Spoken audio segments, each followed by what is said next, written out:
It's called by Ocular something that just vanished. Stereoscopy. Yeah, 25 years on. Thank you very much. Okay, thanks. So, I'm Dr. Robert Black. I'm actually unaffiliated. I was an academic for ages, started my career as a PhD student, did some monocular stereoscopy for about 6 years.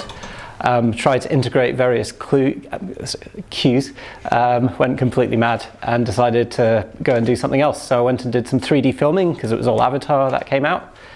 And then Sony recruited me to do an industry-focused PhD. So, you know, not deterred from the first disaster, I went back and got through by the skin of my teeth, and sad not to see Dan Raj, who was my external examiner. It would have been great to have his input today. And then finally, I'm done with academia, sorry. Gone. So I started up RealSpace. This was about the time the HTC Vive came out, and we happily played with VR. And then subsequently, I've working on sort of full circle on paradoxical monocular stereoscopy again. So yeah, brief overview. So yeah, if one take home really is this.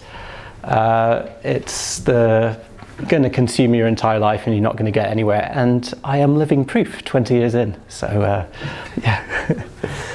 However, so what I'm going to cover today is just a brief intro and then talk about the Synopter, which is the device that I'm using to exploit the monocular stereoscopy effect.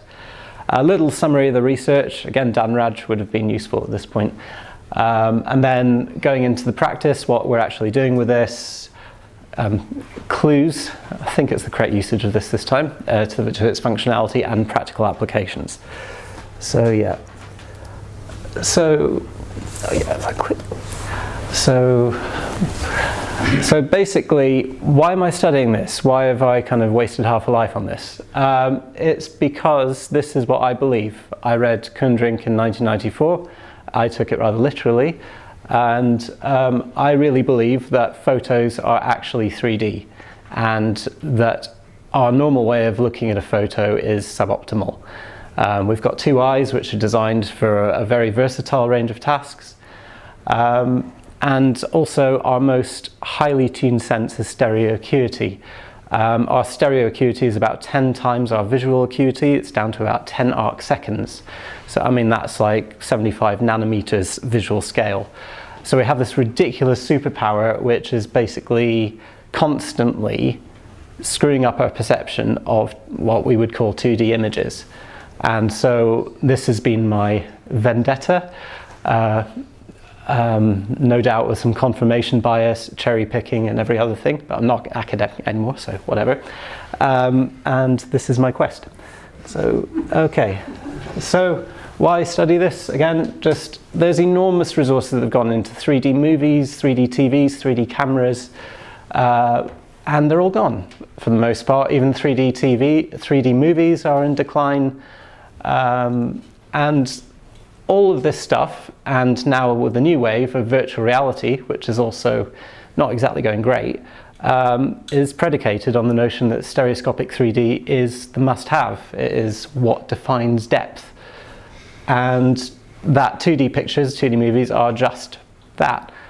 And again, it's like, why ask the audience? You know, consumers tend to know more than we think, and they hated 3D. They absolutely unilaterally have hated it at every stage, at every attempt.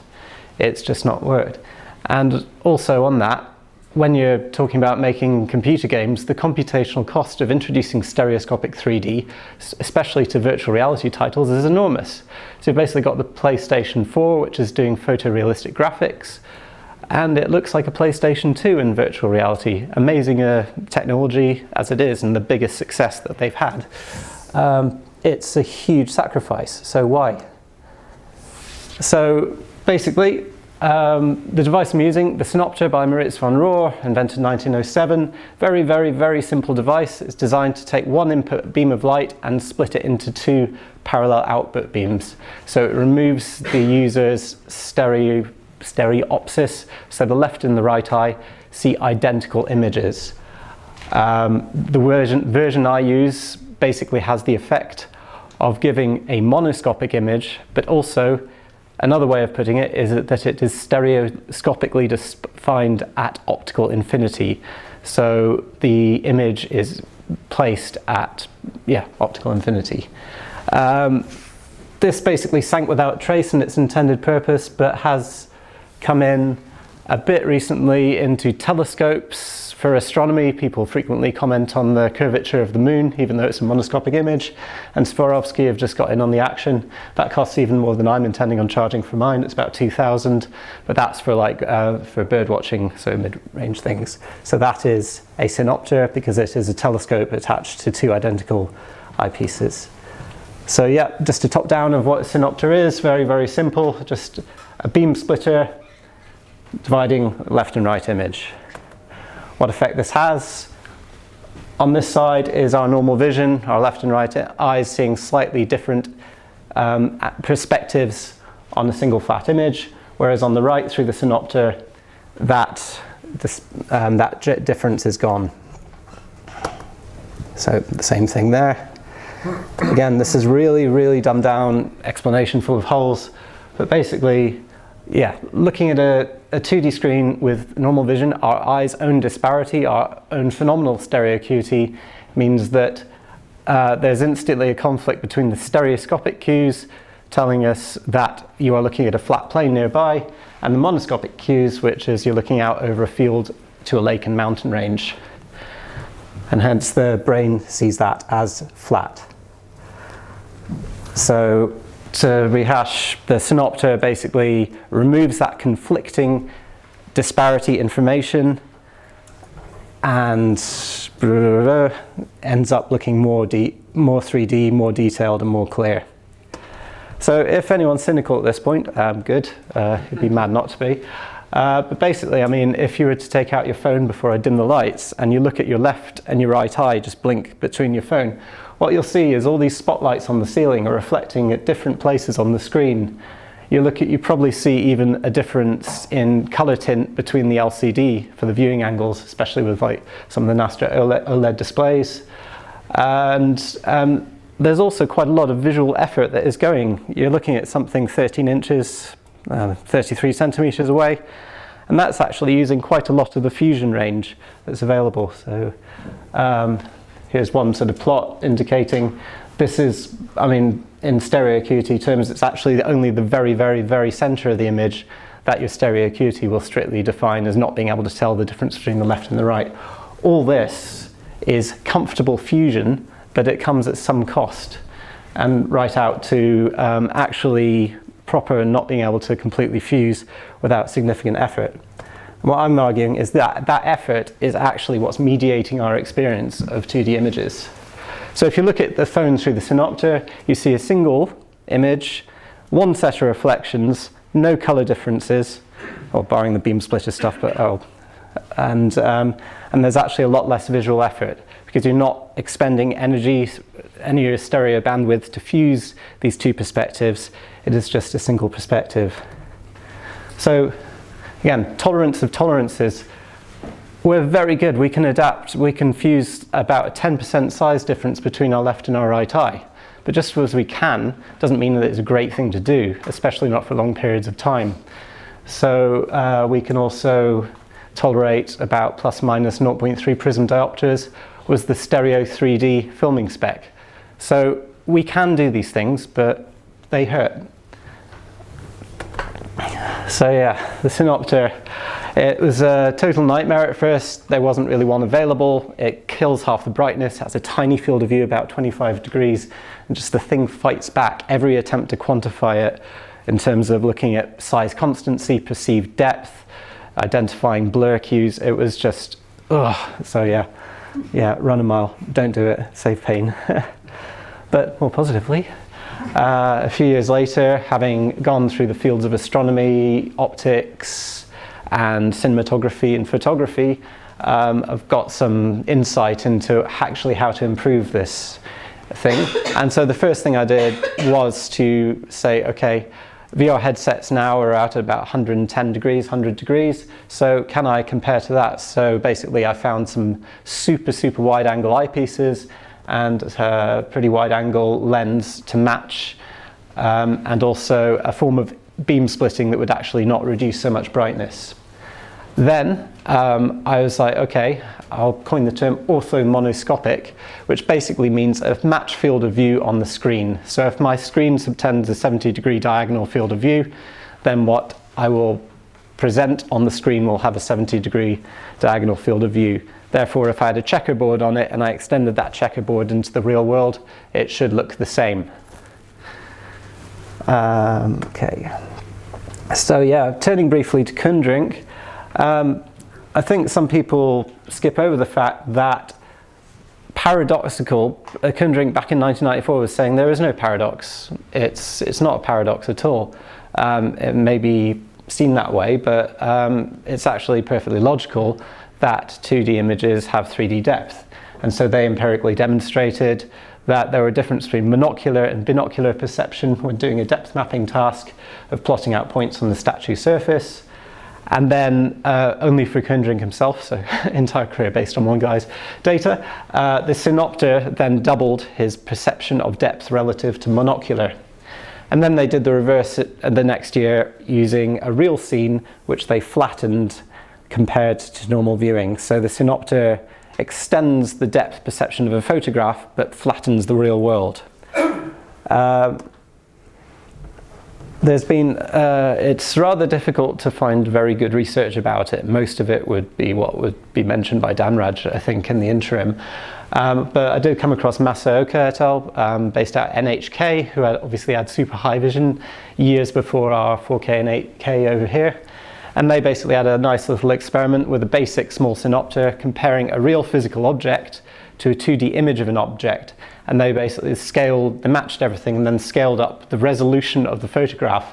And at 60 cycles per degree, which is a measure still used in VR headsets as this kind of threshold of reality, I think Vario are claiming that, they couldn't find a difference between synoptically looking at a real object and synoptically looking at the photo of that object.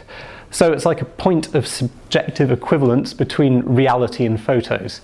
So that's quite nice. It's like quite a thought that there is this sort of third space in between photos and reality.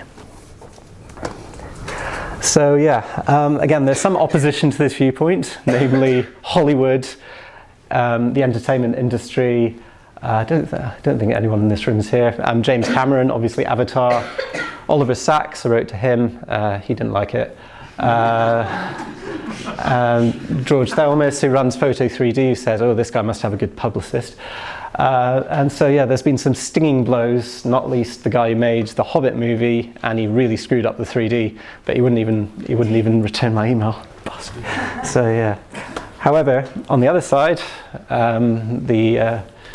this is probably the short list of people who subscribe to this viewpoint. So yeah, delving back into Wheatstone and Brewster, there are some passages about perception of single images.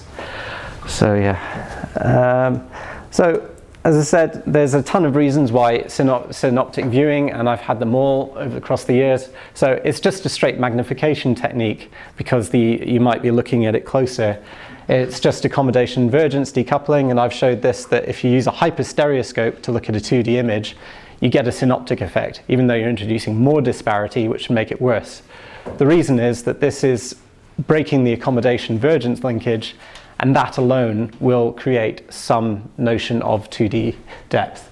There's a pull freak effect, and this is kind of valid because using a bino viewer, a beam splitter, very often these things introduce purple and green tints, slight luminance differences, and it's very, very difficult to control. So anyone's like, it's actually different in the left and right eye, you're just showing pseudo stereo. And again, quite valid. Some people just say, oh, hold on, I'm looking through like a peripheral. You're just masking the image, so it's just that. And other people just say, well, I'm putting something on, so therefore I'm expected to see depth, so therefore I might, even though there's nothing going on. So again, just turning to some little hints from the literature, going across, jumping around a bit. One thing that struck me when I was sharing an office doing my second PhD was that we talk a lot about accommodation divergence, but there's actually, in orthoptic terms, there's the triads, so there's the near and far triad. And what happens when you have a near triad is that also the pupil, fairly obviously due to accommodation, but in practical terms due to admission of light, that will change. So it narrows when you're converged looking near, and then it dilates when you're looking far. And so what effect might that have? So it's basically the equivalent of stopping down a camera lens at near accommodation, so less light's coming in. So is disparity more salient in that case? Whereas out at the other end, if you're wide open, is the depth of field of the image more salient? And so here I've got a little quote from your blog, Paul. So basically, do peaks in the picture really reach out to touch point with disparity above the surface, or troughs reach down to touch points with disparity below it? Kinda. So it's a bit different. So first of all, we're at stereoscopic infinity already through the Synoptics, so there is no more disparity. Any more disparity beyond parallel is mathematically nonsensical. It has no purpose. You can't define anything beyond infinity. So, but if we look at a range of mountains, they do not look like a painted diorama, yet they're at zero disparity. So what's going on? And basically, is it just the monocular cues which are being invoked more strongly at that way? For the other point, if you've got a 2D monoscopic image, how on earth can you get things coming out in the foreground? And again, this is only subjective, but what I've been looking at is different computer games that use foreground shallow depth of field. And they actually, some of the smoke and particle effects do actually seem to come out stereoscopically into the foreground. So could be worth exploring. So just to emphasize that I do quite know a bit about Stereovision because I did a PhD with Sony about it. So we designed stereoscopic calculators. When you put this into the model, it doesn't work. So there is sort of a limit between what CGI does and what this effect is claiming. So there is a gap. However, in the ways of stereoscopic image generation, Ian Bickerstaff, who invented basically the PlayStation VR, has done simulation for all kinds of things. He's very, very good at stereo. 3 minutes, okay. Is basically you take a single image, separate it to IPD, and then introduce disparity from back to front. So if you just take step 2, take a single image and separate it by IPD, that's all I'm claiming to do here. And it does work quite compellingly, provided a load of things are in place. So here are some observations, I'll just skip over that. Okay, and here are some examples of what you could call synoptic friendly games. These are meant to be videos, but they aren't going to play. Oh yeah, there we go. Okay. So this is turning Minecraft up to ultra. But you can see wonderful repeating size elements, and literally when you look at this through the Synopter, it is just looking into infinity. Okay. So this is an example of foreground defocus blur. You can see some amorphous smoke effects and particles throwing out. So again, this is content that plays strongly to the effect. And another similar thing of that. So what does this thing look like? Basically, it's not small. So we've got these basically mini telescopes, which are the eyepieces, which is the 110 degrees, a beam splitter, and then an objective lens which matches. So wide, split, out wide. So there's a load of reasons why it might not work, but I'll skip those.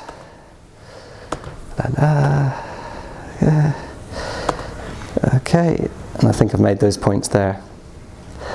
So I got some Innovate UK funding and some venture capital to try and miniaturize this thing. So I went completely nuclear on it, got a beam splitter specially made in Japan, made some diamond turned aspheric optics to try and reduce that optical path, and basically over-engineered it to the hilt.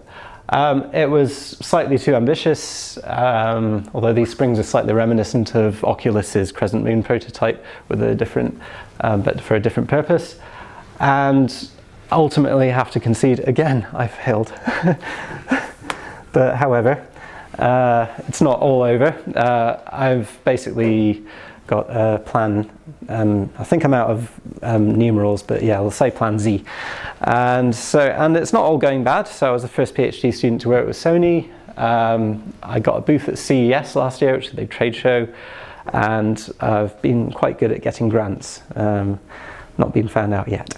So in terms of advising the machine vision community, what I would say is that this is an update of cutting and vision, but basically with the Synoptic I can't do anything in terms because it's a physical object for human perception. But where it could be quite useful to think of is the actually really look at these Q integrations and see what's happening, and really believe in the power of, because I think despite everything that's been discussed, there is just this invincible notion of stereo, of binocular disparity just being it. And it's just, when you see it, it's not the case. So future miniaturizations, there's some advanced optical manufacturing techniques I'm looking into. And so finally, an application. What am I actually doing all this for? Because I'm running a company. I've got to make money at some point. So basically, charitably, there have been 10 million VR headsets sold worldwide. Connection rates are probably significantly lower than that. Yet there's 2.5 billion people using screens of some kind, phone, console, PC. VR headsets combine 4 technologies, so head tracking, stereo 3D, haptic controllers, and these panoramic field of view things. However, if you break down into this, 3 of these things have been around for donkey's years. So you had the Track IR, which is an advanced 6 degrees of freedom head tracker, for about 20 years. You had stereo glasses, gone without trace, and we've had some sort of 3D controllers for all that time as well. So what's actually really VR doing? Is it just an amalgam of these technologies? Is it really doing anything above and beyond what it's claiming? And so basically my technology is looking at this 4th segment and then retrofitting that to normal screens. So there's a few people who do this already. So you can get like a sheet of Fresnel, I think the Whitman-Richards approach from donkeys ago. There's various forms of corrective prism diopter glasses. There's magnifying optics. And then there's sort of Fresnel-based 2D, 3D VR headsets as well. So what I'm trying to do is get this but smaller.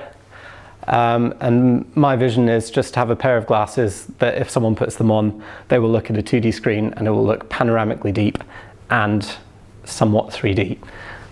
So yeah, good. So that's it. I think I've used my question budget. So,